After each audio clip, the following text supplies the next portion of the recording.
we're back, and obviously after our video about how to make a tongue groove gate, this one behind me, I just want to touch on a couple of things that I did wrong. So we're not all perfect.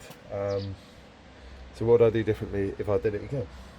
Number one, you can see on here, we've obviously got full slats, then came to the end, and it's about a 50mm piece. Reality is, I should have split the difference of that.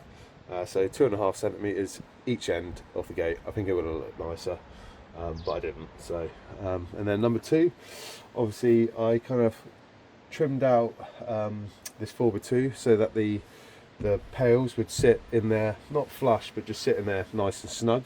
And then it would also, over time, prevent these from opening up. That was my thought process, anyway. Wrong way. The mistake I made, which I've got to sort out today. I never do it on the top one, so I'm going to have to put a bit of batten in there just to prevent that from moving about. But other than that, I'm happy.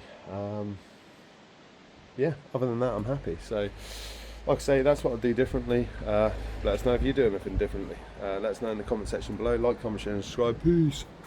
So yeah, cut a strip of wood, slots in there nicely, just prevent those from moving.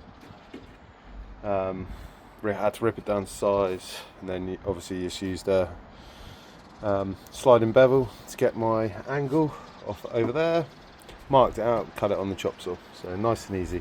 I'll pin it in place and then pin the tongue groove boards to it. Right, sweet, all done. So that all pinned in along the top. Still got a little bit of sanding too, got to catch that because that's going to catch someone, a little sticker outer, so got to get the hammer on that. But yeah, so right, next port of call is, oh, you can see it here, this about a 20mm gap at the bottom, going up to like 30 up here. So we want that to be flush because it looks untidy, so that's my next job. But yeah, these have gone in nicely, hammer. But yeah, all pinned together, nice and solid gate.